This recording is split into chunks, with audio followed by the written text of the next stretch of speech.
We finally got these announced only just like a few, basically like a day before the actual banners come out. TCG. But we have the character and weapon banners for the first phase of patch 4.3 officially announced. Navia and Ayaka, which we knew, and their 4 stars are Sucrose, Rosaria, and Candace. And then of course we have the weapon banner as well. The 4 stars on the character banner are pretty good, which makes me think that the ones on the Raiden and Yoimiya banners really won't be that good. We know that Chevreuse is coming in phase 2, and Sara is likely to be on the banner as well, since she usually reruns with Raiden, and then we have one unknown 4 star. So if that does end up being the banners with Sara, Chevreuse, and one unknown 4 star, then we've got 2 very niche 4 star characters, which will not be very good for Raiden or Yoimiya wanters unless they already have a bunch of other really good 4 stars in their roster.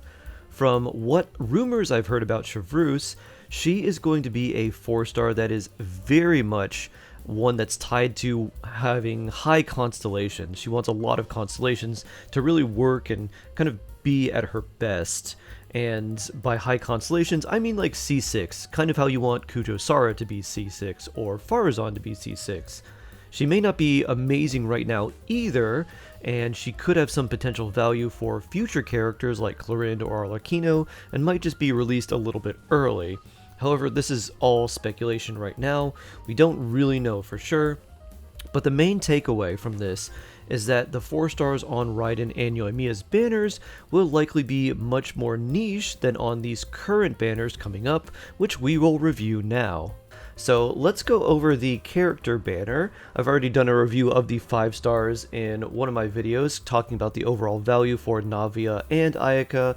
The TLDR on that is that both of them are on-field damage dealers. They're both pretty good. Navia will probably be pretty strong, but she's a Geo character, so her scalings are going to be a lot higher because she doesn't get the advantage of any sort of amplifying reactions like melt or vaporize or aggravate or spread or anything like that. So Ayaka is actually kind of similar to Navia in that way because she doesn't really get to take advantage of melt because her burst is very slow. It hits really hard, but you really want an enemy to be frozen because her burst can also miss. It does 20 hits over 5 seconds, and it actually pushes enemies away from it. So you can stagger enemies out of her burst, but if they're frozen and they can't move, then you can hit them with all 20 hits, and that's where you get the majority of her damage. At talent level 10, I think it's like 4100% talent damage, so you really want all of those hits to connect. So the 5 stars are pretty good. If you like them, they're worth going for. They're not going to be like completely game breaking, but they are going to be pretty strong if you pair them well. Navia needs way more support than Ayaka does for her damage. Ayaka, you just need all of her burst hits to connect. Navia, you actually need crystallize, so that means you need more characters that will work with the crystallize reaction. There's a lot of characters that will, but you're going to need characters that produce a lot of off-field elemental application, whether that's like Xiangling, or Xingqiu, or Yelan, or Official, or just someone like that. Now let's talk about the 4 stars, which have finally been revealed after weeks of waiting. So we have Sucrose, Rosaria, and Candace. Overall, the 4 stars are actually pretty good here. Sucrose is really good. She is a 4-star Kazuha, but she doesn't really shine until adventure rank 45 and above, when you can get a 4-piece Viridescence set and get her with 700 or more elemental mastery. She's very good for swirling. She gives your team an elemental mastery buff as well, so she's super nice with the national team of Bennett, Xiangling, and Xingqiu, and she works really well with basically any other character that wants the Viridescent Shred for the elemental resistance reduction, and who appreciates the elemental mastery. So very good character. I think some people underrate her because she's not really very good early on, but she is extremely strong later in the game. Rosaria is a very good cryo 4-star character. She's basically like Kaya but better, because her off-field damage is a lot better, her burst is stronger, it's only in like a small area, so you really have to keep enemies kind of enclosed within the space of her tiny little circle for her burst, but It has no internal cooldown, which means that every time her burst pulses, it can apply cryo and create an elemental reaction, and that is super rare for a 4-star character. The only other character off the top of my head who can do that is Xiangling, and everyone knows how good she is because I talk about her all the time. Rosaria is kind of similar to that, so she is a really good 4-star and a good pickup character as well. You can easily run Rosaria, Kaya, and Xiangling and have a very, very good team. You can also throw Sucrose in that team, and now you have a really strong 4-star team without needing any 5 stars. And then we have Candace, who has one of the coolest designs in my opinion, and yet her character kit is actually pretty bad. I just wish her kit and her design would match up, because then she'd be an amazing character. Her counter is a lot of fun from her skill, but her burst granting Hydro Infusion for normal attacks is not really that good, despite Hydro being one of the best elements in the game. The main reason that Candace really is not that good is because characters don't really need what she provides. The main thing that she brings is the Hydro Infusion from her elemental burst, and on top of that, she doesn't really provide a lot of Hydro application. She has high energy requirements, and so she just ends up being pretty niche. She does work very well with Yao Yao and Nilou in a Nilou Bloom team, but outside of that, Candace really isn't that good, which is unfortunate because I would have loved to use her basically everywhere. Unfortunately, I don't have Nilou, so Nilou, Yao Yao, Candace cannot be something that I can complete, but when I've been playing other people's accounts for helping them with the Abyss or whatnot, that is actually a very, very fun team to use. Overall, these character banners, I mean, the Navia banner with these characters, it really does not help Navia that much. Rosaria is really the only character that helps Navia here because of the off-field cryo application. Sucrose doesn't help, Candace doesn't really help.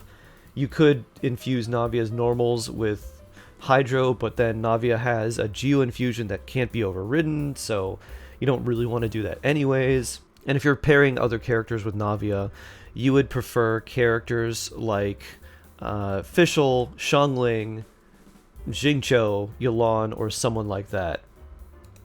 However, the 4 stars on these banners are much better for Ayaka, because Rosaria pairs very well with Ayaka, Sucrose pairs very well with Ayaka, Candace isn't really needed, you'd much rather have someone like Xingqiu, but these two 4 stars work very well with her.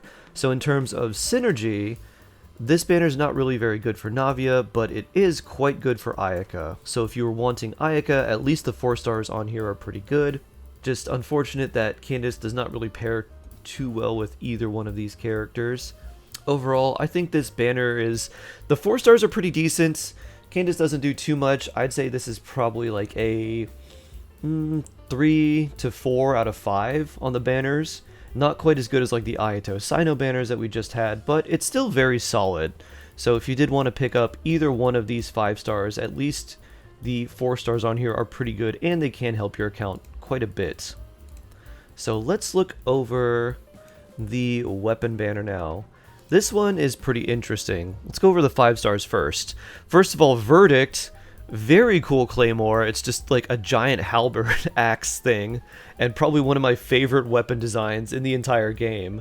Unfortunately, it's not really very good. It's basically just a stat stick. It has high base attack. At level 90, it's 674. Gives you 22% crit rate at level 90 as well. So decent crit rate, very high base attack, already pretty good. Unfortunately, the passive increasing your attack whenever you get a crystallized shield is really very niche, and like no one wants that outside of Navia. Noelle doesn't really want that, Ito doesn't really want that. Basically any Claymore character doesn't really want that, because it either like makes them locked into using a Geo character with crystallize, or if they are a Geo character, it's like okay for them, but characters like Noelle and Ito would still much rather have something like the Red Horn. So looks really cool, pretty niche, kind of meh weapon overall, to be honest. And then we have the Mistsplitter Reforged, which is one of the best swords in the game.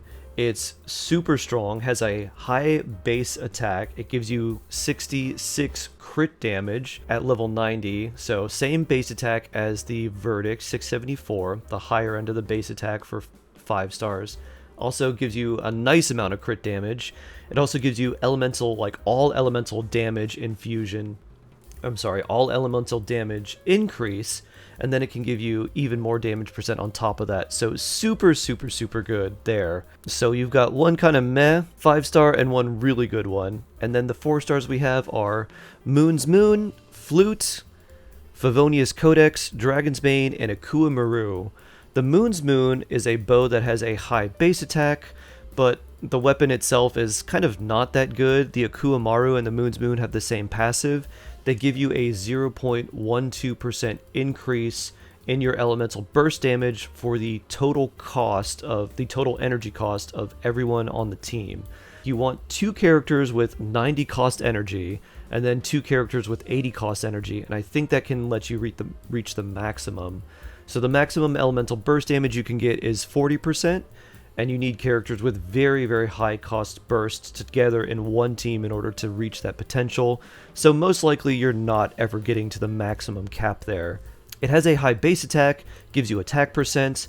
It's not really that good for too many characters, but the Moon's Moon as a bow is pretty good for Kujo Sara in something like a Raiden hyper carry team, because Kujo Sara wants a high base attack, Raiden has a high energy cost burst, and you're typically running like Bennett with her and some other characters as well, so it's pretty decent for her, but it's not good for too many characters. It's okay for bow characters who have an elemental burst cost that's very high and have an elemental burst focused playstyle that also run with other characters that have high cost elemental bursts. This could work pretty well in something like a Ganyu Ayaka Freeze team, but outside that, you know, it's kind of niche. So Kujo Sara, Ganyu Ayaka Freeze team, but not too great otherwise.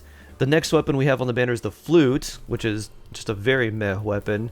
Its passive is not that good. It gives you attack percent as its substats, and there are free-to-play weapons like the Karustrube Ishin that are just as good, if not better, overall. So this is clearly the worst weapon on the banner. If you were wishing on this weapon banner, you would hope to not get a lot of copies of the Flute. You'd hope to get a bunch of other things instead. Then we have the Dragon's Bane, which is the Spear. It is very good for a few characters, namely for EM Raiden, for Hyper Bloom, Reverse Melt Rosaria, Hu Tao, and of course Xiangling, the Spear Archon. It is kind of a nice weapon for anyone who wants a lot of elemental mastery. It has low base attack, but it gives you 221 elemental mastery at level 90, so it can be very good for characters that really want a lot of EM. Then we have the Fav Codex as the next weapon. The Fav Codex is extremely useful because of its passive and the energy recharge substat it gives. It's a Fav weapon, those are all really, really good, and considering we have a lot of Catalyst characters that just run the support role or work well in a supporting role, the Fav Codex is really nice to have. Then we've got the Akua Maru, which is the Claymore. It has the same passive as the Moon's Moon, but it has the slightly lower base attack of 510 instead of 565 at level 90, and it also gives you attack percent. It is a pretty decent Claymore for someone like Beto, if you can make sure that Beto has enough energy recharge to actually take, you know, good use of its passive. The main problem with the Moon's Moon and the Akua Maru is that we just don't have a lot of characters that can really take advantage of their passives very well. If they had energy recharge, in addition to having their passives, they'd probably be a lot more useful, but the attack percent makes it so they're not quite as good as they could be.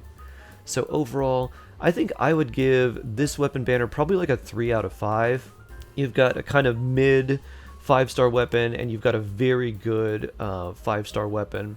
Then you've got some kind of like okay 4 stars, you've got some kind of niche ones, and you've got a nice Fav there. So the 4 stars are like eh, but the 5 stars are like kind of mid and very, very good. So I'd say it's hard carried by the Mist Splitter. So I would say if you're kind of wondering about whether you should wish on this banner or not, I don't think you should. If you're kind of hesitant, if you want a bunch of characters that may be coming in the future, like any of the ones that are teased, which we'll talk about in a bit, then I would not use your Primo Gems on this banner at all. If you're saving for Raiden, or if you're saving for Nahida, or any potential rerun characters, this is not really a weapon banner to wish on. Just save your Primo Gems for any of the rerun characters. This isn't so good that you would want to wish.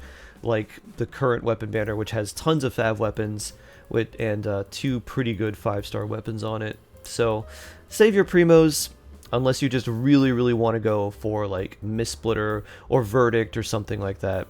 And then for the character banner, I'd say this is probably a little bit greater value. The 5 stars are both pretty good. The 4 stars are quite nice. Candace is pretty meh, but the other 2 definitely make up for how lackluster Candace can be and how niche she can be. So overall, if you are an Ayaka or Navia wanter, at least you've got some pretty good 4 stars on these banners. But I would not recommend going for the 5-star weapons for them. The free-to-play options that you'll have will be pretty good. Ayaka can run something like the Amanoma or any of a bunch of other potential options. She doesn't really need the Mistsplitter to do good damage. And then for Navia, there are rumors that we're getting a very special Claymore in patch 4.3 that will be very good for her, so you don't even need to worry about getting a special weapon for her either, because there'll be a special event where you can get one for free. So overall, weapon banner, big trap, don't roll. You could use up to 200 plus wishes just trying to get a single copy of one weapon you want. Character banner though, pretty good.